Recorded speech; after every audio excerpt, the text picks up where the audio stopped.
For more, let's go to York in Northern England. Jenna NG, Senior Lecturer in Film and Interactive Media at the University of York, the author of the Post-Screen Through Virtual Reality, Holograms and Light Projections, Where Screen Boundaries Lie. Thank you for being with us here on France 24.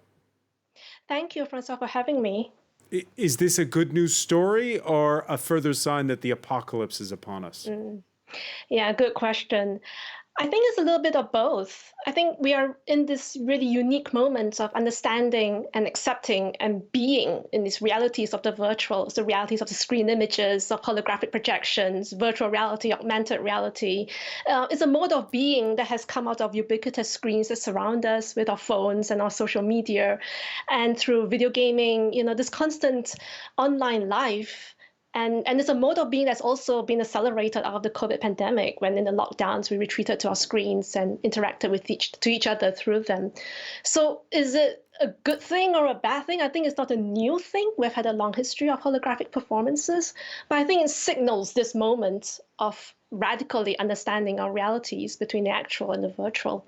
And I think that it is an acceptance that will come with many possibilities as to how we live and also what we consider to be real and what is reality. What is reality, and does it blur the lines between past and present? We saw in that report the young ABBA on stage and then the ABBA today answering reporters' questions. Yeah, they were thrilled at they seemed very happy at what they saw on the stage.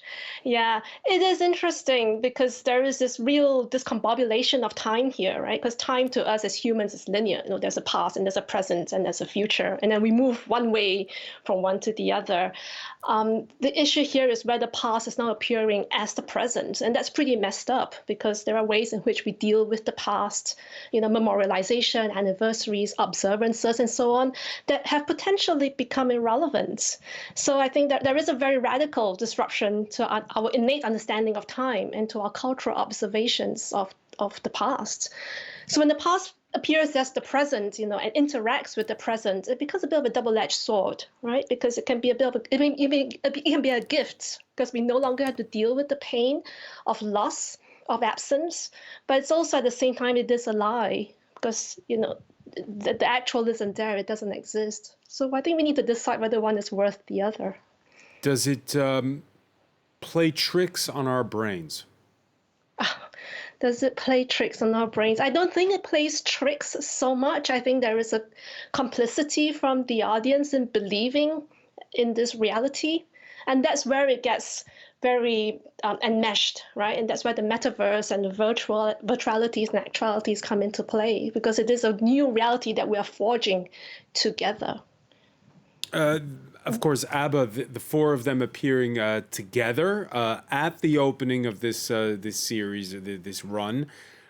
We've seen in recent years hologram concerts by dead people, by the likes of the rapper Tupac, Michael Jackson, Whitney Houston.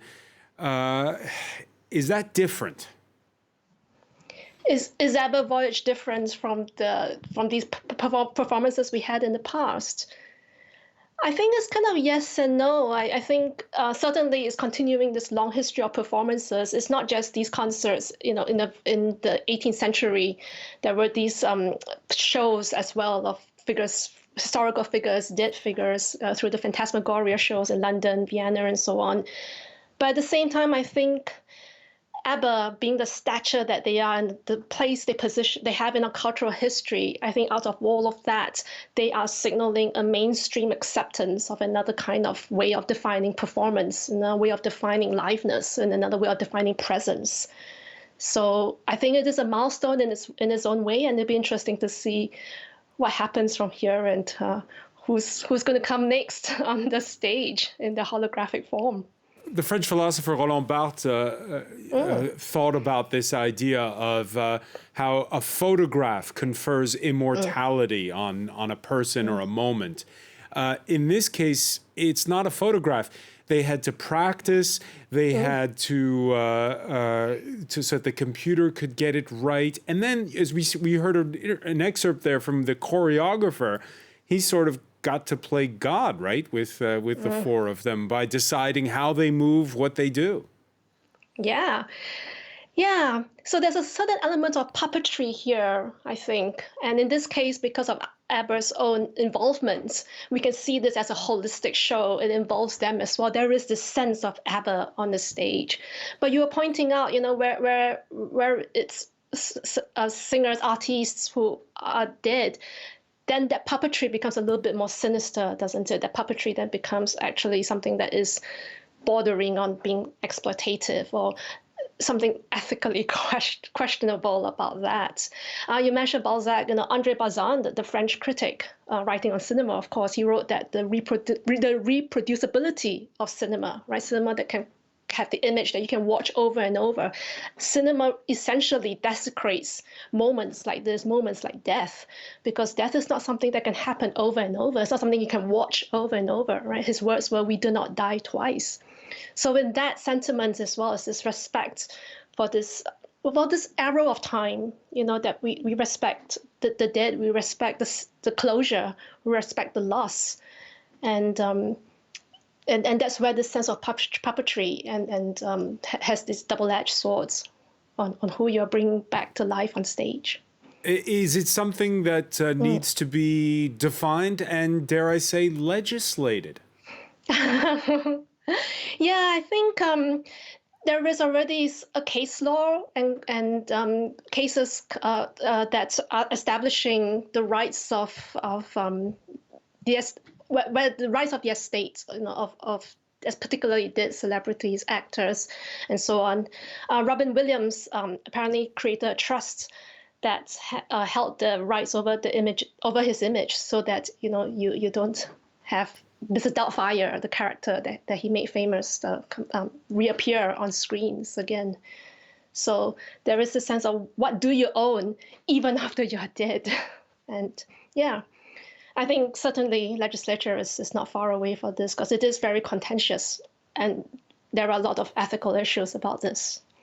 Jenna NG, I'm not going to let you off the hook. Would you pay money to go see Avatars? I have, actually. I'm going on Monday. Oh, you are?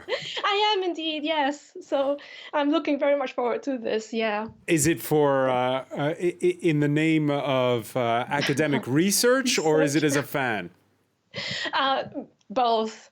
And also as someone who I think this is something that we need to really look into in the future, something that we need to consider as what it means for us as humans who respect our own past, our own lives, and who we are. So, yeah, they have some of my money indeed. Well, enjoy the concert, Jenna NG, or I don't know if it's called a concert, the show, we should say. Jenna NG, senior lecturer at York University. Thank you so much for speaking with us here on France 24. Well, thank you very much. Stay with us. Much more to come here on France 24. We have more news. Plus, we'll be going to that other spectacle they call the Cannes Film Festival. Stay with us.